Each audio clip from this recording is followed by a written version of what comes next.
Hey everyone, I'm working on making some salsa today.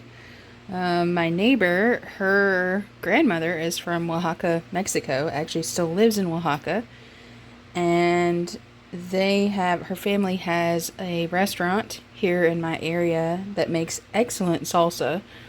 So I asked her if she happened to know the recipe, and she said she did, and she would share it with me. So she came over last night, and we traded tomatoes and peppers for a recipe, and I'm going to attempt to make it and see how it goes today.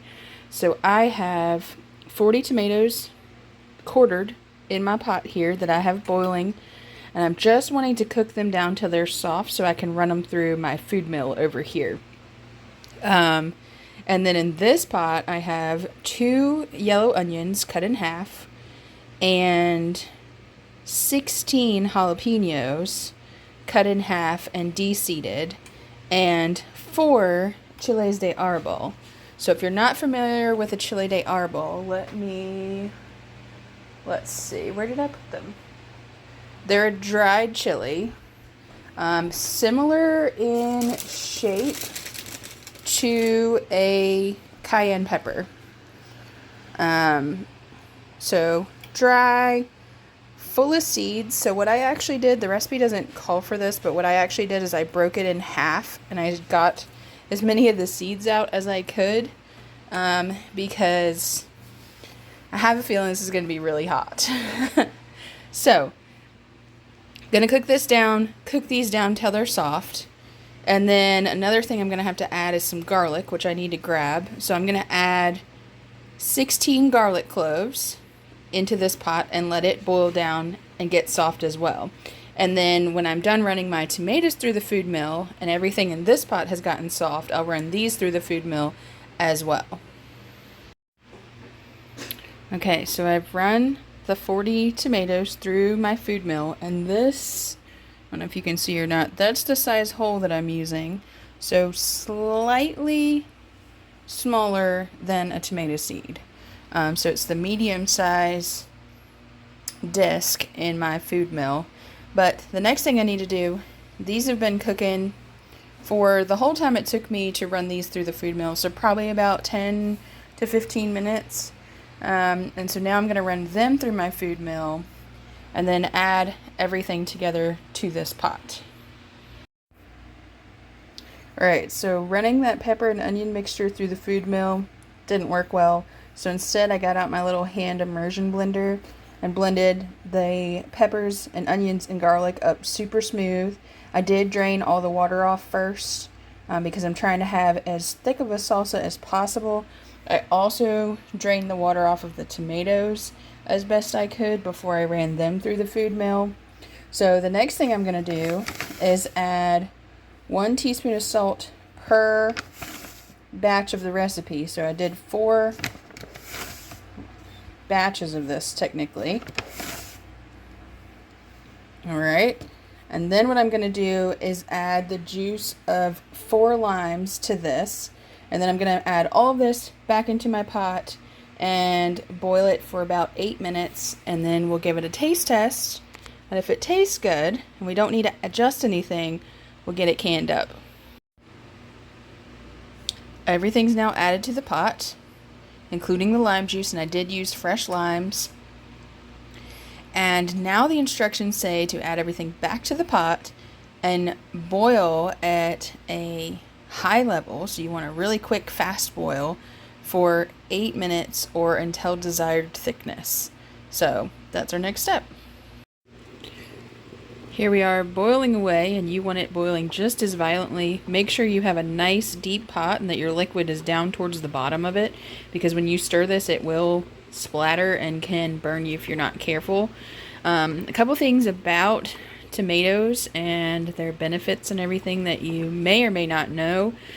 Tomatoes contain something called lycopene, and lycopene develops better and you end up with more lycopene in your tomatoes if you cook them. And typically around 15 to 20 minutes is enough to develop as much lycopene as you're going to get out of those tomatoes. So salsa, especially cooked salsa, is a really good way to get that lycopene in your diet. Lycopene, of course, being something that's very anti-inflammatory, anti-cancer, lots of the good things. You can do your research and learn all about it.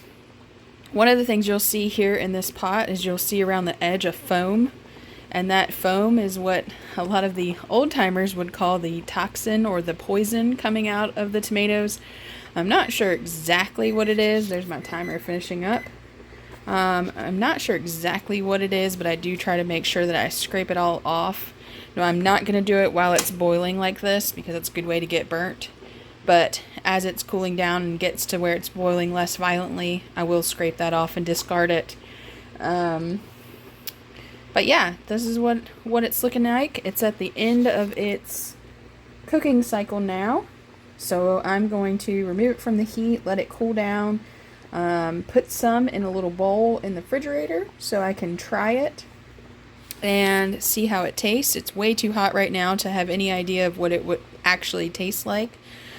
So I'm going to do that, and then if everything is correct and I don't need to adjust anything, I'll get it into jars and then get it into my water bath canner. And if I need to adjust anything, I'll show you that. I've let this cool. It's pretty much room temperature now. And I did try it. This is my little bowl that's been hanging out in the fridge, and you can see kind of the texture we've got going on there. Do have some seeds, which is fine. And you'll see some little chunks of peppers. This has a wonderful flavor. The only thing is, for me, it's a tiny bit too spicy. So the next batch that I'm going to do, I'm going to reduce the amount of jalapenos by 1/4. And I think that will be just right. If you're someone who buys commercial salsa, I would rate this kind of at the medium level and maybe slightly spicier than the medium level. So definitely something that has an afterburn that you feel, but not something that lasts a long time. Like, it doesn't make your lips burn. But definitely a little on the hot side for me for more of an everyday use kind of thing. So I'm going to jar this up into my pints and half pints here. And then these will go in my water bath canner for probably around 10 minutes. It's probably going to be plenty. Just enough to heat everything up, get the tops hot so that they'll make that vacuum and seal. Because this has already been cooked. It's good to go. We don't have to worry about anything like that. And we've added lime juice, so we added even extra acid in case you were concerned about the acidity of your tomatoes. So everything should be just fine. Gonna get these canned up, and then I'll get to making on another batch. Ended up with almost 4 quarts of salsa out of those 40 tomatoes. Everybody pinged, so all of my jars are sealed. You can see the indent there in the top of that one.